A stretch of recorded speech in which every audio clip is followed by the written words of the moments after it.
تحت شعار خليجنا واحد وشعبنا واحد ومصيرنا واحد. يا لها من أجواء رائعة جدا. البطل الليلة في مواجهة المنتخب اليمني. كيف ستكون الصورة هنا في استاد جابر مبارك الصباح تحت نظرات هذا المدرب الإسباني مانويل خيسوس كاساس، المدير الفني للمنتخب العراقي، والذي يحضر في مباراة هذا المساء، والذي توج بالبطولة الماضية إلى جانب منتخب العراق أسود الرافدين. بينما المنتخب اليمني الليلة في هذه المباراة بقيادة المدرب الجزائري نور الدين ولد علي، والذي تحدث في المؤتمر الصحفي قبل هذه المباراة والذي قال بأننا لن نكون ضحية في خليج 26. هكذا تحدث المدرب الجزائري المدير الفني للمنتخب اليمني بالحرف الواحد، بأن المنتخب اليمني في بطولة خليج 26 راح يظهر بصورة مختلفة، وطموحنا العبور. صافرة حكم المباراة. إن التحضير للمباراة كان جيدا رغم وجود مشاكل مثل إصابة بعض اللاعبين وتعذر انضمام آخرين، لكن نحن جاهزون للمباراة الأولى.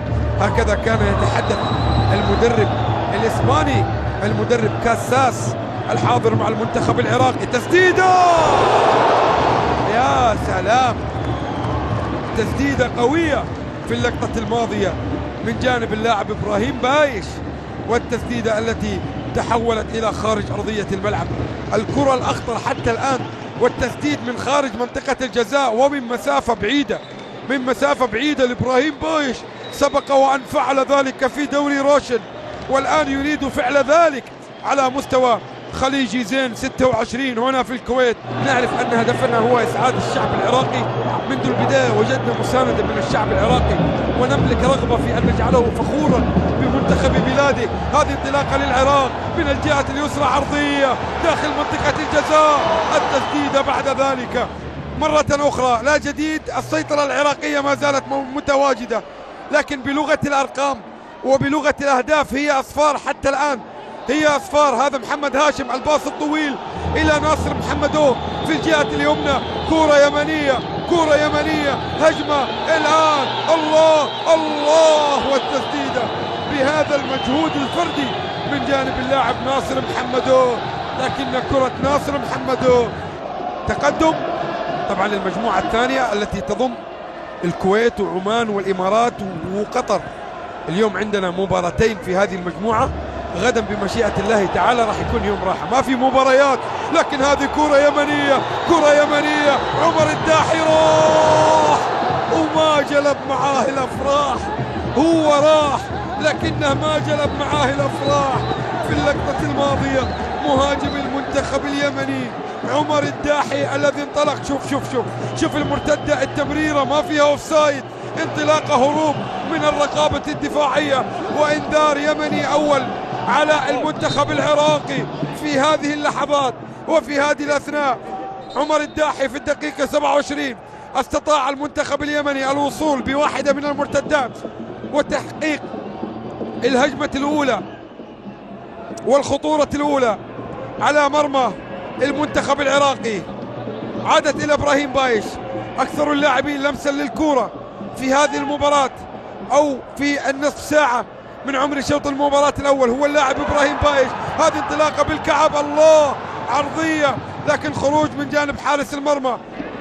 مرة أخرى تقدم من الجهة اليسار، كرة عالية وأمامية، دفاع تدخل، عادت تسديدة خطيرة. لكن يا سلام، يا سلام على التألق الكبير من محمد أمان في اللقطة الماضية، من محمد أمان في اللقطة الماضية. شوف الكرة، التسديدة في المرة الأولى محمد أمان، وفي المرة الثانية محمد أمان، ومصدر الأمان للمنتخب اليمني قوية من إبراهيم بايش في المرة الأولى، ثم بعد ذلك أحمد ياسين. لمسة موجودة في محاولة، فرصة لا زالت قائمة عن طريق محمد هاشم. تمريرة يا سلام يا سلام. رضوان الحبيشي، رضوان الحبيشي عنده الكرة من الجهة اليسرى لصالح المنتخب اليمني. محمد هاشم لمسات مجموعة من التمريرات اليمنية، باصات قصيرة لكن الكرة قطعت في اللقطة الماضية. عادت إلى رضوان الحبيشي، يلعب الكرة عرضية للمنتخب اليمني. سقوط سقوط والقرار لا وجود لركلة جزاء في اللقطة الماضية كما يشير الحكم الدولي القطري الحكم عبد الرحمن الجاسم. في اللقطة الماضية لا وجود لركلة جزاء بعدما كان يطالب لاعبو المنتخب اليمني. شوف الكرة التي سقط من خلالها عمر الداحي، وحكم المباراة القطري اللي كان في مكان قريب، يعني الحكم كان قريب من اللقطة الماضية واعتبر بأن تأتي بالمتغيرات للمنتخب العراقي. ضربة حرة مباشرة في مكان خطير، اللعبة بينية، تسديدة. الحكم عبد الرحمن الجاسم، ركلة زاوية، كرة ملعوبة داخل منطقة الجزاء، وصلت إلى محمد هاشم، يلعب الكرة عراقية عرضية خطيرة، خلصها الحارس لكنها ما زالت خطيرة، أبعدت بعد ذلك. يطلق حكم المباراة الحكم القطري صافرته عن تغيير على مستوى الأمور وعلى مستوى النتيجة. المدرب والمدير الفني للمنتخب العراق الذي يجري تبديلين. هنا الصورة تأتي هنا من دانة الخليج وأرض التاريخ الكروي العريق للاعبي المنتخب اليمني. ركلة زاوية للمنتخب العراق، خلصها حارس المرمى. نجم المباراة الحارس محمد أمان يتلقى الضربات من كل مكان وينجح في إيقاف كل الضربات وكل الهجمات العراقية التي يشنها المنتخب العراقي على مرمى المنتخب اليمني بهذه الكرة التي تحولت إلى خارج أرضية الملعب. لمسة في الجهة اليسرى، تقدم محمد هاشم، عرضية يمنية داخل منطقة الجزاء.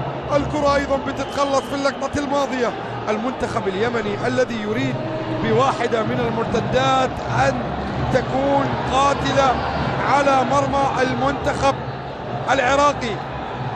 في هذه الأثناء كرة عراقية في محاولة تقدم لمصلحة المنتخب العراقي من الجهة اليمنى، تأتي الكرة خطيرة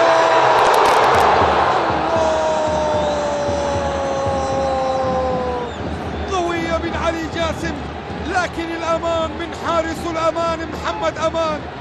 الأمان من حارس الأمان محمد أمان. الله الله، لمسة عادت مرة أخرى عالية وأمامية عرضية. جول الأول في المباراة لمصلحة المنتخب العراقي. أسود الرافدين، الكلمات الأولى لبطل النسخة الماضية يريدون الدفاع عن لقبهم ويبدأون رحلة الدفاع عن اللقب من تسجيل أول أهداف المباراة. يبحث عن الثاني الآن، يبحث عن الثاني. كرة خطيرة، تسديدة على الخطوط على أرضية الملعب، ما زالت خطيرة. وسط مطالبة إلى وجود لمسة يد على المدافع حمزة الريمي في اللقطة الماضية، لكن اللعب ما زال متواصل والهجمة العراقية عراقية. والكرة خلصها المدافع هارون الزبيدي إلى خارج أرضية الملعب، إلى خارج أرضية الملعب. ركلة زاوية لمصلحة المنتخب العراقي. التسديدة القوية واللي خلصها حمزة الريمي والتي كان يطالب من خلالها لاعبو المنتخب العراقي إلى وجود ركلة جزاء، لكن حكم المباراة كان قريب من اللقطة الماضية. ركلة زاوية عراقية، أمير العماري عالية ملعوبة، خلصها الدفاع عبد الواسع المطري، أبعد الكرة الماضية. العراق مرتدة يمنية، مرتدة يمنية من الجهة اليمنى. ناصر محمدو راح قوية، والتسديدة إلى خارج أرضية الملعب. واحدة من المرتدات القليلة الخطيرة التي يحققها المنتخب اليمني. شوف الكرة مرتدة سريعة عن طريق السريع، سريعة عن طريق السريع ناصر محمدو الذي أراد أن يعود بالمنتخب اليمني.